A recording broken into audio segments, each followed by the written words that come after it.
Em Apocalipse, capítulo 2, Jesus trouxe uma palavra de correção para a igreja em Éfeso.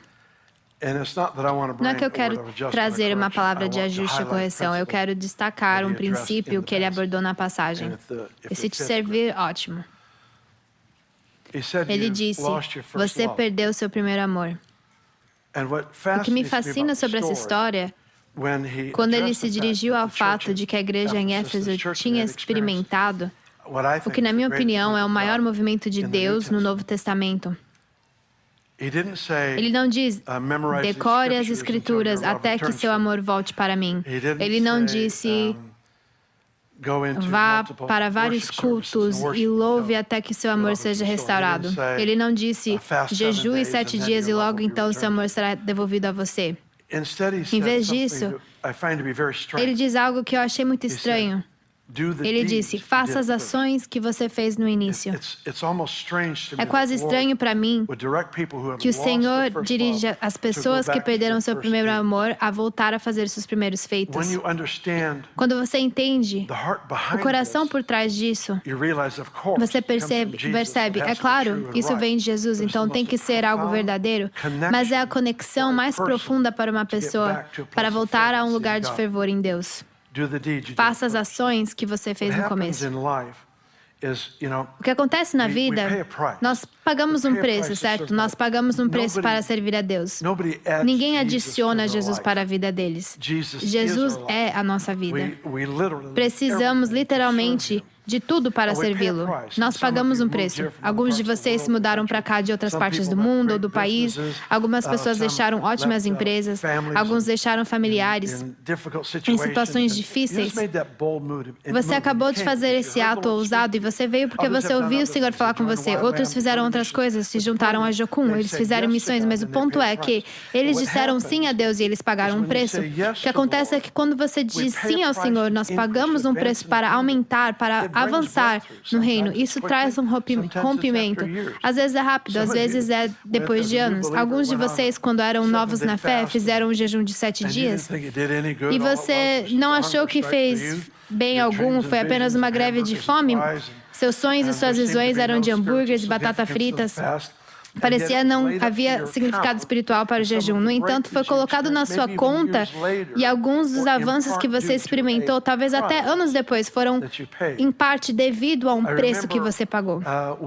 Lembro-me de me acordar cedo e clamar a Deus. Muitas vezes eu adormecia e eu descobri que o segredo da oração é continuar andando. Apenas continue.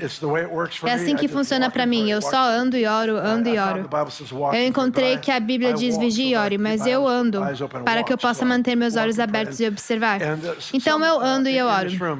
Neste lugar você tinha certas coisas que você fazia em seus primeiros dias com o Senhor, que depois que a sua vitória começou a vir, começamos a negligenciar algumas das coisas que realmente nos levaram àquele lugar de avanço. Eu não sei que tudo tem de ser o mesmo como era antes, mas se nós não olharmos para a nossa vida com sabedoria, nós vamos interpretar de forma errada o que realmente trouxe esse avanço, essa vitória. Não foi o que trouxe significado para mim, não foi o que trouxe meu chamado, não foi a minha grande fé, foi a sua graça, foi a sua graça. Você diz, por que eu deveria pagar o preço? Jesus pagou o preço final. É verdade. Mas seria tolice pensar que eu posso servi-lo de todo o coração sem pagar um preço.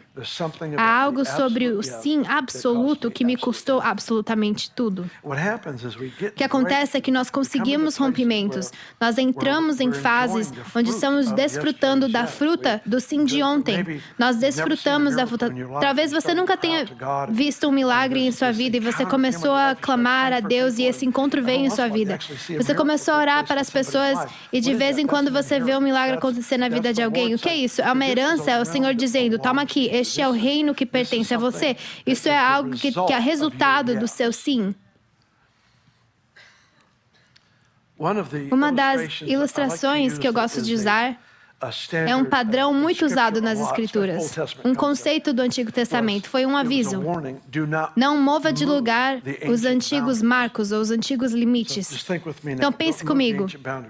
Não mova os lugares, os antigos marcos. Isso foi um povo que tinha herdado partes da terra. Não foram dados para ajustar as fronteiras e os limites. Eles foram para que experimentem, desfrutem o que Deus tinha dado para ele ao máximo, sem limites. Às vezes você pode ajustar os limites porque a sua fé é pequena e você acha que não vai conseguir corresponder ao seu potencial. Às vezes você pode invadir outras pessoas. Você quer o que as outras pessoas têm, você quer a sua unção, o seu ministério, sua bênção na vida, em vez de viver com responsabilidade com o que Deus lhe deu. Mas o ponto é que estamos proibidos de mover as fronteiras antigas. É uma lição abstrata, então eu vou precisar que você me acompanhe hoje. Quando o Senhor nos revela a verdade, Ele está fazendo duas coisas básicas. Ele está nos convidando para a transformação pessoal e Ele nos está revelando a nossa herança. Eu ouvi alguém dizer recentemente que quando Deus revela a verdade para nós, Ele está nos convidando para a transformação. E Ele está nos revelando nossa herança. Por exemplo, toda situação impossível que Jesus entrou, Ele entrou com uma redenção. Ele não entrou numa tragédia, doença, morte. Ele não entrou numa situação assim e pensou, eu não sei o que fazer aqui. Isso nunca aconteceu. Ele sempre chegou com redenção, com uma solução redentiva. Ele curava, ajudava, ressuscitava. Enfim, ele sempre chegava numa situação com esperança, com algo novo. Isso é um limite, é algo antigo que tem estabelecido desde o Antigo Testamento. Talvez eu nunca faça de 100%, mas eu não posso mudar o padrão. Eu tenho que crescer ao tamanho dessa herança que eu herdei. Então, tem duas coisas que têm tocado no meu coração. Quando eu olho para a história, por exemplo, Evan Roberts. Eu amo esse cara. Quantos anos ele tinha? 19 anos? Simplesmente ele começou a ter fome de Deus. Ele começou a orar de formas inéditas. Ele clamava a Deus. Ele ficava acordado à noite e clamava ao Senhor. Ele acordava cedo. Ele era um mineiro de carvão. Ele sabia que Deus queria que sua nação fosse salva. Ele doía com fome do mais de Deus. Sabe, quando você sofre por algo assim, às vezes você se esquece de comer. Algumas das coisas que normalmente são importantes simplesmente não importam mais. Você vê esse cara que é tão obcecado de maneira correta com as coisas de Deus, que ele apenas chora dia e noite para este mover de Deus. Ele organiza com seu pastor, chega de casa das minas e organiza com seu pastor para conversar com as pessoas. Certa noite, quando o culto terminou, o pastor disse, vou deixar você conversar com quem quiser ficar depois. Então ele não deu para ele o culto principal, mas o pastor ficou com ele. E ele falou para essas pessoas para darem tudo de si para Deus. Se eu me lembro corretamente, foram 13 pessoas ou 25 pessoas no total, mas 13 pessoas se levantaram e disseram, eu estou 100% dentro. A resposta do Evan Roberts foi, ele escreveu no Jornal Nacional e disse, basicamente, o avivamento está aqui. Tudo que ele tinha eram 13 pessoas que disseram sim. E ele disse, cuidado. Seu mundo está prestes a mudar. Por quê? Porque nós temos 13 pessoas queimando, que agora vão moldar o curso da história do mundo. Você lê isso e diz, cara, essa é uma fronteira antiga, eu não quero mudar isso, eu não quero mexer com isso. É um padrão que sempre fica na minha mente, que isso é o que faz Deus responder. Ele responde para as pessoas que colocam para fora algumas coisas normais. As coisas que são boas e dizem, sabe de uma coisa, eu só anseio por mais de Deus acima de qualquer outra coisa. Esses preços que pagamos, essas experiências, esses momentos em que Deus lida conosco. Eu me lembro da minha própria caminhada com o Senhor, onde o Senhor veio tão poderosamente à noite. Eu não vou entrar em detalhes, mas o poder de Deus estava tão presente no meu quarto, no meu corpo físico. Eu não podia fazer nada. Eu sabia que Deus estava pedindo uma coisa, e eu lhe perguntei, Eu quero mais a qualquer custo, pagarei qualquer preço. Ele começou a mostrar na minha frente cenas onde eu estava na frente das pessoas ensinando elas. E eu percebi que eu parecia tão tolo, tão bobo. Ninguém vai acreditar que isso é Deus. E aí eu vi a próxima cena de mim em pé na frente do meu restaurante favorito na cidade em Weaverville. E eu percebendo que não há uma pessoa nessa cidade que vai acreditar que isso é Deus. Eu lembro que Jacó lutou com um anjo e ele mancou o resto de sua vida. Maria, claro, mãe de Jesus, era mãe de uma criança ilegítima. Então, o ponto é que quando você é profundamente tocado por Deus, isso deixa uma marca. Você está disposto a viver com uma marca, porque nem sempre é algo que você possa explicar. E é com isso que o Senhor estava lidando comigo. Foi um preço a pagar. Eu lembro eu deitado ali, incapaz de me movimentar normalmente. Lágrimas escorriam pelas minhas bochechas no travesseiro. Por talvez 20 minutos. E ele começou a me mostrar cenas e mostrar... Ele me mostrou o custo, ele estava me mostrando o preço que eu ia pagar. Quando essas cenas acabaram, eu disse, eu aceito. Se eu ganhar você em troca, você pode fazer qualquer coisa que quiser fazer comigo. Faça o que quiser. Você tem esses momentos em Deus. Vai ser diferente para cada pessoa, mas o ponto é, quanto mais fundo você vai em Deus, menos você vai levar com você.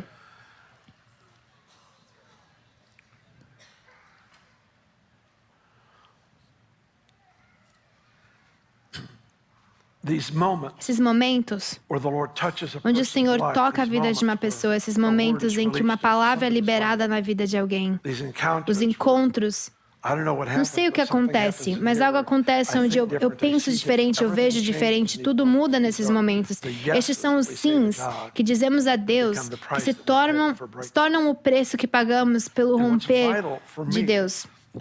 O que é vital para mim é que eu diga sim, eu oro, eu faço todas as coisas, enfoco algo, eu tenho esse encontro, o Senhor fala comigo nesse lugar e eu obedeço nessa situação muito difícil por aqui, ou eu dou algum sacrifício. Todos esses sims que falamos para Deus, de alguma forma, Ele acrescenta a sua graça e Ele me leva a um avanço, a algum romper que eu não sabia que era possível. A tentação é relaxar em seu presente avanço e viver ignorante do fato que foi o primeiro passo de muitas escadas, muitos passos para as coisas que Deus anseia liberar na terra. Há coisas que nunca foram vistas antes. Existem reinos em Deus que nunca foram vistos antes, que Ele deseja libertar para o seu povo. Em João 16, Jesus disse, tenho muitas coisas para dizer a você, mas você não pode suportá-las agora. Eu tenho muitas coisas para dizer. Porque quando Ele fala, Ele não troca apenas ideias. Quando Ele fala, Ele cria. Ele está basicamente dizendo, você não tem a capacidade de carregar peso para manter sobre o que eu quero liberar sobre você. Então eu tenho que segurar o que eu normalmente diria. Eu sinto que o Senhor está nos levando para um lugar, eu acredito, pessoalmente, que os próximos 90 dias foram deixados de lado pelo Senhor, onde vivemos com a possibilidade de ver avanços que temos sofrido para ver há anos. Quantos de vocês sentiram que vocês estão à beira de algo, à descoberta de algo? Quantos de vocês têm esse sentimento por anos, não é as últimas 4 semanas, mas tipo os últimos 10 anos? Eu sinto que estamos à beira de alguma coisa. Eu posso sentir isso, eu vejo algo do outro lado do vidro, se eu pudesse ilustrar isso. O que Ele continua fazendo é me trazendo de volta ao que eu estou falando sobre hoje. Quando você obtém um avanço, você não pode se afastar do que lhe deu o avanço. Faça as ações que você fez no início. Volte para o padrão do sim que você deu no começo. Mantenha a simplicidade da devoção a Cristo. Não complique isso através dos frutos que você tem do avanço. Então eu vou levar você a 3 lugares na Bíblia. Então abra em Ezequiel 44. Sim, Ezequiel 44.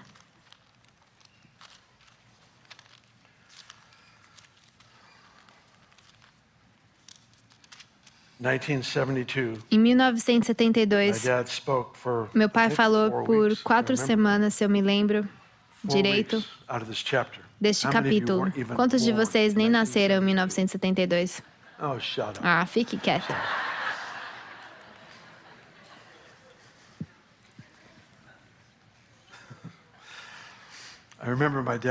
Eu lembro que meu pai falou deste capítulo. Nós vamos ler alguns versículos, mas eu quero que você veja um conceito que é revelado aqui. É um limite antigo. Para mim, representa uma mudança de vida. Neste capítulo, ele fala sobre sacerdotes. Os sacerdotes tinham 2 funções básicas: ministravam a Deus e ministravam as pessoas. Enquanto ele explica isso para nós, ele falou sobre a prioridade do ministério ao Senhor, e depois o ministério para a igreja e o ministério para o mundo. Isso ressoou no meu coração. Quantos de vocês estavam aqui na igreja Betel, a igreja antiga da Betel? Vocês estavam vivos e estavam aqui. Uau, Deus te abençoe. Estes são os veteranos, mas não velhos. Alguns deles também são um pouco mais antigos. Houve 2 sessões como esta. Eu me lembro de estar sentado na beirada, bem aqui, talvez a 3ª ou 4ª fileira. Meu pai falou por 4 semanas sobre o assunto do ministério para Deus, ministrando para Deus, e eu lembro no final de uma das mensagens, ele não teve um chamado para ir ao altar, não havia convite para fazer algo. Ele estava chegando ao final da mensagem, e eu lembro de apenas curvar a minha cabeça aqui atrás, e eu orei essa oração. Eu disse: Deus, eu te dou o resto da minha vida para você me ensinar este princípio. Só essa coisa. Eu tinha sido tão impactado pelo fato que o povo de Deus tem o privilégio de vir e ministrar a Deus próprio.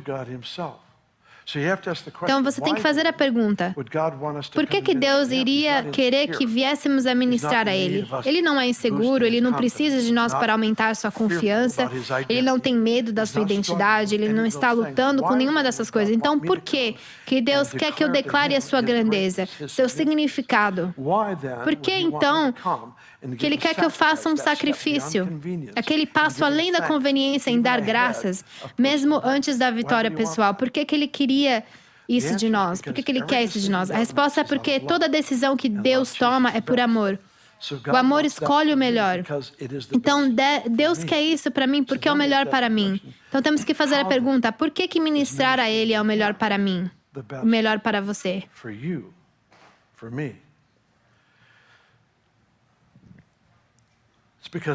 É porque sempre nos tornamos como aquilo que adoramos. Deus não pode querer nada melhor para mim do que eu me tornar como Ele. Também é verdade no negativo. Você olha para Salmo 115. O princípio é usado àquele que adora ídolos. As pessoas não têm uma estátua, de ídolo em sua casa. Mas o apóstolo Paulo ensinou que a ganância é a idolatria. A idolatria é adultério espiritual. Então você quase vê pecado, sempre quase vê pecado sexual e idolatria no mesmo fôlego, porque um está no espiritual, mas o outro está no físico.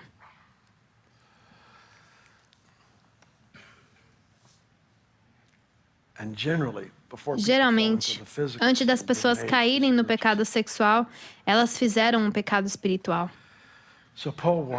Então, Paulo adverte sobre idolatria. Então, qual o objetivo? Salmo 115 diz: e aqueles que adoram ídolos tornam-se cegos como um ídolo que adoram. Este ídolo não pode ver. Eles ficam cegos. Isso não significa que seus olhos não funcionavam, isso significa que seu discernimento, sua percepção sua capacidade de tocar e provar as experiências da vida, essas coisas começam a se desligar. Por quê? Porque eles estão se tornando como aqueles que adoram. O oposto também é verdade. Na presença, na glória, na oportunidade de ministrar a Ele, nós somos mudados. Dê uma olhada nessa passagem. Vamos ler alguns versículos para representar essa parte específica da história. Versículo 15. Mas os sacerdotes levitas, os filhos e descendentes de Zadok, que fielmente executaram as obras necessárias ao meu santuário quando os israelitas se desviaram de mim, eles sim poderão se achegar a mim para me servir e estarão diante da minha pessoa para oferecer sacrifícios de gordura e de sangue. Versículo 23. Estes homens consagrados orientarão meu povo a distinguir entre o santo e o profano. E lhe ensinarão a discernir entre o que é puro e o que é impuro. Eu não sei se isso destaca para você, mas basicamente está dizendo que a sua vida vai provocar que as coisas contaminadas são diferentes das coisas que são abençoadas pelo Senhor. Tem uma diferença entre os dois, simplesmente porque você é um adorador. Você traz esse discernimento, essa diferença. De nada. Essa foi de graça. Tem um privilégio de ministrar como sacerdote. É o seguinte, no Antigo Testamento, uma tribo de 12 eram sacerdotes. Uma tribo de 12 eram sacerdotes. No Novo Testamento, todo crente é um sacerdote. No Velho Testamento, Êxodo 19, Isaías 61 diz: vocês serão sacerdotes para o Senhor. No Novo Testamento, 1 Pedro 2, Apocalipse 1 diz, você é. Então, no Antigo Testamento diz, você será. No Novo Testamento diz, você é. Está sendo preparado há muito tempo, mas agora é todo aquele que é um sacerdote. Todo mundo é sacerdote diante do Senhor. Então, quando ele falou essas palavras, eu abaixei a minha cabeça e eu disse, Deus, eu te dou o resto da minha vida para você me ensinar sobre isso. Que é isso? Para mim, é um limite antigo, não é negociável. É quem nós somos. Ela define o privilégio e o mandato que repousa sobre nossas vidas para entrar diante dele. Vou lhe dizer que uma das partes mais importantes disso, para mim, é que tem que ser sacrifício. Esse exemplo faria sentido para você?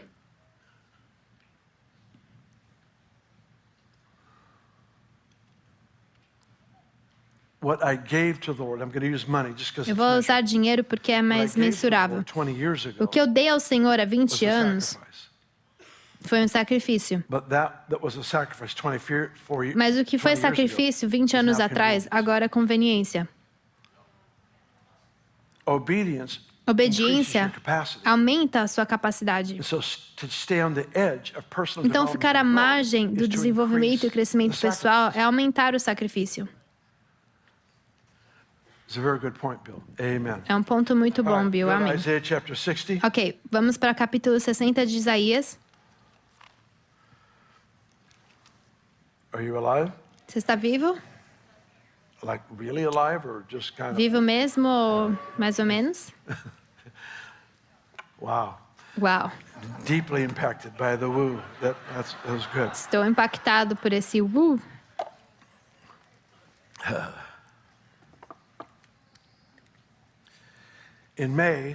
Em maio de 1979, o Senhor falou comigo do capítulo 60 de Isaías. Quantos de vocês não haviam nascido ainda em 1979? Filhotes jovens. Eu estava na parte de trás da igreja, em Weaverville, andando. A igreja sentava talvez 120 pessoas, se ficássemos apertados. Eu estava na parte de trás do santuário, apenas andando, como era meu costume. Eu andava pela igreja e orava. E eu estava andando na parte de trás, provavelmente aqui, daqui essa madeira no palco, andando em oração, e eu estava lendo em Isaías, e cheguei ao capítulo 60, e diz, e foi diferente de todos os outros versículos que eu estava lendo até o momento. Foi um momento que Deus respirou. A vida estava nascendo daquela passagem, a de levanta e resplandece. Falou comigo tão profundamente, eu estava vendo que ele estava mudando a minha percepção da igreja e o que era possível da minha vida. Ele começou a tirar coisas da minha vida só por causa da leitura da palavra. Nós vamos ver 4 ou 5 versículos, mas ele começou a falar comigo a camada após camada.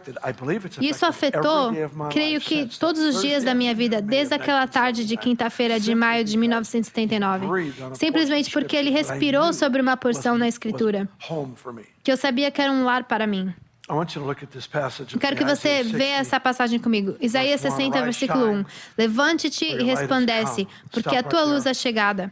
Para aí mesmo. Jesus é a luz que ilumina toda pessoa que vem ao mundo. João capítulo 1. Nele estava a vida, e a vida era a luz dos homens. Isso dito, levanta-te e resplandece, porque a tua luz é chegada. Ouça, não há outra luz vindo. Esta é uma palavra para agora. É vital que nós entendemos que no Antigo Testamento, Isaías estava olhando para os nossos dias e ele estava nos dando uma visão, ele estava nos dando comida que nos alimentaria em nossa expansão para as coisas de Deus, na realidade do reino de Deus. Então, ele nos está dando uma declaração, ele diz, levanta-se e resplandece. Em outras palavras, você tem uma responsabilidade porque a sua luz já chegou. Volta para o trabalho, faça o que você deveria fazer, tome sua posição, levante-se, mostre a natureza do amor de Cristo, o poder de Cristo. Tome sua postura, observe o que acontece. Levante-se e resplandece, porque a tua luz é chegada. É a glória do Senhor ressuscitou sobre você, pois eis que as trevas cobrirão a terra e as trevas profundas do povo, mas o Senhor se levantará sobre você e a sua glória será vista sobre você. É o seguinte, aqui está a sua posição. Deus adiciona a sua glória à sua posição. Isso faz sentido? Você recebeu uma glória. Você sabe que cada parte da criação de Deus tem uma medida de glória? É quase tipo, assuma e ande na sua glória atual e eu adicionarei a minha. É como se ele liberasse isso. Glória é presença manifesta de Jesus. Uau! O que poderíamos querer que é melhor do que isso? Versículo 2. Olha, a escuridão cobre a terra, densas trevas envolvem os povos, mas sobre você raia o Senhor e sobre você se vê a sua glória. A minha tradução diz gentios, mas tem outra tradução que diz nações. Eu vou usar nações. Versículo 3. As nações virão a sua luz e os reis ao fulgor do seu alvorecer. Você lembra quando Jesus disse, ergue seus olhos, vê os campos, eles já estão brancos para a colheita?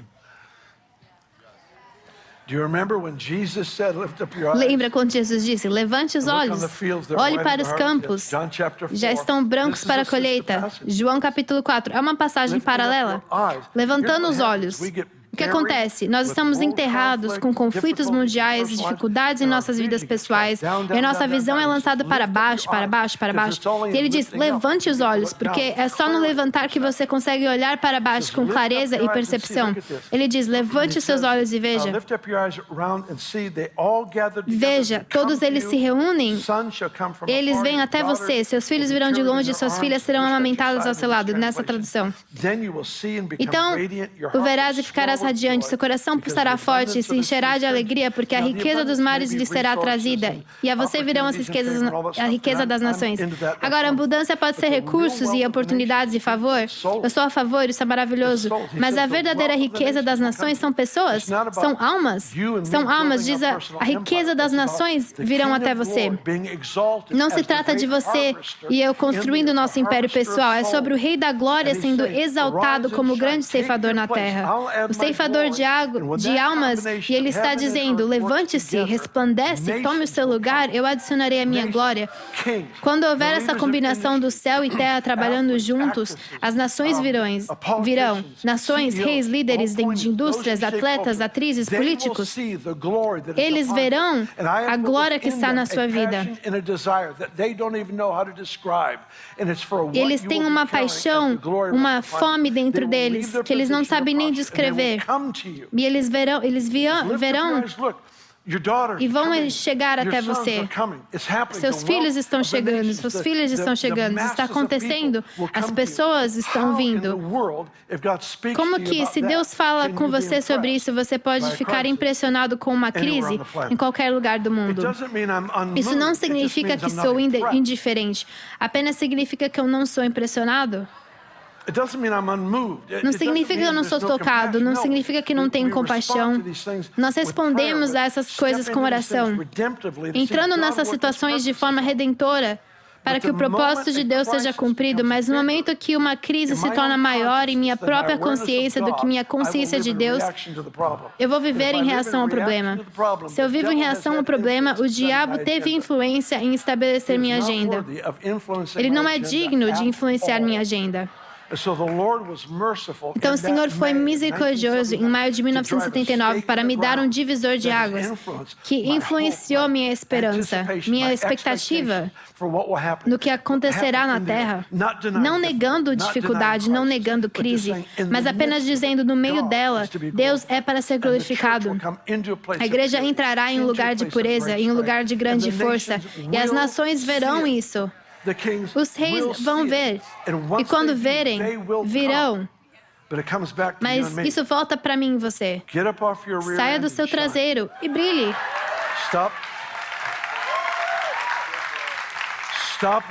Pare de esperar por outra palavra profética. Eu amo o profético, mas pare de esperar por sua palavra que lhe traga um avanço. Você não precisa disso. Apenas obedeça a Deus. Faça o que Ele disse. Eu não sei o que eu estou fazendo. Bem, tente o seu melhor. Faça o melhor que você possa. Tome sua posição.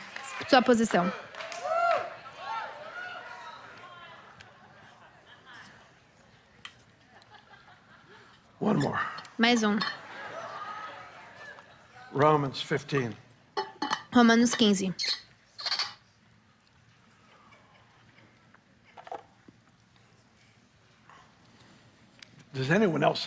Alguém mais considera certas passagens da Escritura como diversão?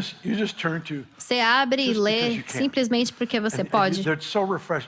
São passagens refrescantes. Salmo 37, Isaías 60, Romanos 15 são passagens para mim. Para mim é tipo banheira de hidromassagem. A banheira de hidromassagem em Deus. Tem algumas coisas na minha vida que eu acredito que revelam a bondade de Deus. Uma é uma cadeira de massagem e a outra é uma banheira de hidromassagem. Quando eu entro naquela banheira de hidromassagem, eu deixo as bolhas trabalharem na parte inferior das minhas costas e em seguida vou para o versículo seguinte. Aí eu vou até os meus ombros e eu estou flutuando na glória. Para mim, Romanos 15 é isso. É uma banheira de hidromassagem. Você precisa de um lugar na Bíblia onde você se refresca. Estou te mostrando uma das minhas. Eu vou emprestar para você. Mas você tem que devolver para mim. Versículo 13. Que o Deus de esperança os encha de toda alegria e paz. Alguém aqui tem espaço para mais alegria e paz? Tudo bem, esse é o compromisso dele agora. Que o Deus de esperança os encha de toda alegria e paz. Para que vocês transbordem de esperança pelo poder do Espírito Santo. Você pode abundar na esperança sem o poder? Resposta é não. O poder de Deus revela o amor de Deus. E é impossível mostrar adequadamente o amor de Deus sem o poder.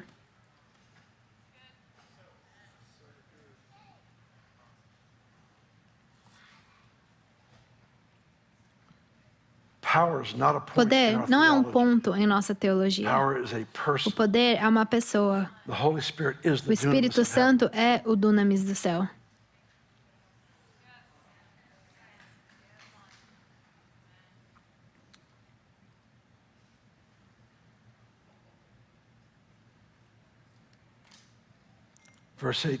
Versículo 18. Não me atrevo a falar de nada exceto aquilo que Cristo realizou por meu intermédio, em palavra e em ação, a fim de levar os gentios a obedecerem a Deus. Pelo poder de sinais e maravilhas e por meio do poder do Espírito de Deus. Assim, desde Jerusalém e arredores até Ilírico, proclamei plenamente o Evangelho de Cristo. Leia o versículo novamente. Eu vou remover os nomes das cidades para você ver com mais clareza. Em grandes sinais e maravilhas, pelo poder do Espírito de Deus, eu tenho pregado o Evangelho de Cristo. Eu lhe direi outro limite ou borda que não pode ser ajustado ou movido. É a absoluta necessidade pelo poder de Deus. uma necessidade. Não há versículo para dizer, bem, você prega o evangelho completo e seu amigo não. Não é se tem ou não tem. Se eu olhar dessa maneira, eu não entendi completamente o que está dizendo, porque o poder de Deus não é uma ferramenta que usamos para trazer pessoas para o reino. O poder é uma pessoa. Eu sou a ferramenta que ele usa. Não é minha manobra da sua presença e poder que uso para o propósito divino. É a minha rendição e entrega. Não estou disposto a viver a vida sem o sim, através do qual ele fluiria com poder. Eu não estou disposto. É um limite. É um limite dessa herança. É algo que em Deus eu não tenho o direito de ajustar, de mover, de mudar. Não é sobre o que alguém prega, não é sobre o que alguém tem ou não tem. É sobre minha responsabilidade pessoal. Pois eu e a minha casa, nós vimos uma linha de demarcação. Certa vez eu estava bem com a teologia do poder e não com a experiência e não com a prática. É inaceitável. É inaceitável. Não é uma palavra de culpa, não é uma palavra para trazer condenação ou vergonha. É só para falar, quer saber uma coisa? Essa linha você herdou. Se limite você herdou. Diz que você é sacerdote para Deus. Essa aqui está dizendo que você tem esperança em todas as situações. E esta aqui está dizendo que o poder deve ser exibido para o Evangelho ser revelado pelo que é, para tocar os corações das pessoas, porque é esse poder que muda as vidas. Sem poder não é boas novas. Sem poder é apenas uma filosofia. Mas com o poder de Deus demonstrado para confrontar os demônios que atormentam as pessoas, as doenças que afligem as pessoas, as coisas, as mentiras que estão circulando na cabeça das pessoas, situações de quebrantamento. É o poder de Cristo trabalhando em você que consegue interromper esse ciclo de morte, interromper o ciclo de perda. É o requisito em todos nós. Para cada crente, não é opcional. É um limite. Eu não tenho o direito de ajustar isso. Eu não posso viver totalmente essa verdade, mas eu não posso movê-la. Eu tenho que crescer. Que nem uma planta, você coloca ela em um pote maior e ela cresce até encher esse pote, aí você transplanta para outro. É isso. Nós estamos expandindo a nossa capacidade. O conhecimento da revelação revela áreas em que tenho transformação pessoal e revela a minha herança, o que devo entrar através da expressão da fé. O mistério é seu amigo, porque dá oportunidade para a fé.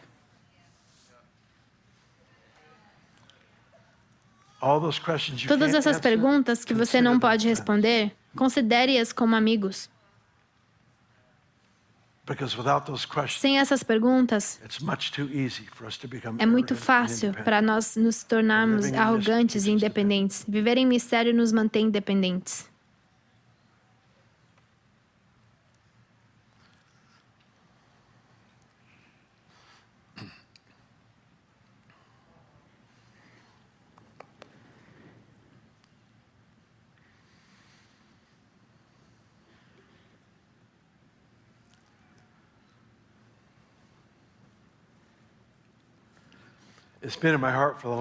Tem estado no meu coração nos últimos meses, talvez até um ano, para rever, por minha causa. Não é uma experiência de púlpito, é o meu mundo. Qual preço eu paguei? Onde foi que eu disse sim quando foi difícil? O que trouxe avanços até aqui? Eu estou mantendo isso?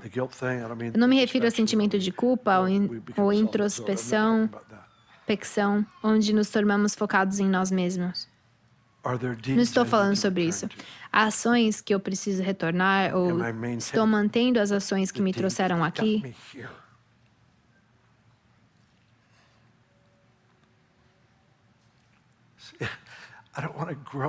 Eu não quero crescer além do primeiro amor.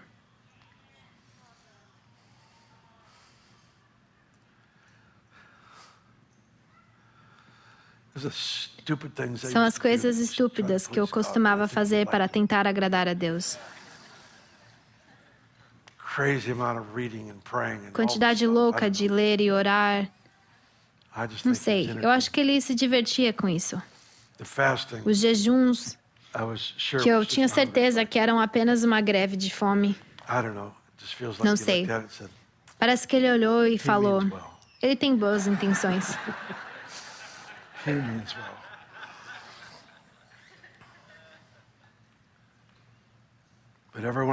Mas cada um desses momentos na minha história, na sua história, são o que construíram nossas vidas, são aqueles momentos do sim.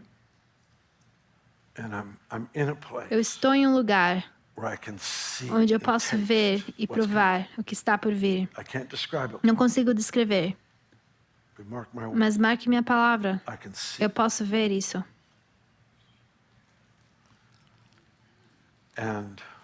E eu quero convidá-lo para a simplicidade da vida, que retorna às ações que nós fizemos no início. São as coisas simples. Eu vi alguém dizer uma vez, eu li, na verdade. Você pode dizer quão popular é uma igreja por sua participação no domingo de manhã. Você pode dizer o quão popular é o pastor pelo número de pessoas no domingo à noite. Você pode dizer quão popular é Deus por a quantidade de pessoas na reunião de oração. São as ações que você fez no começo. É o abandono para o que Deus está dizendo e fazendo.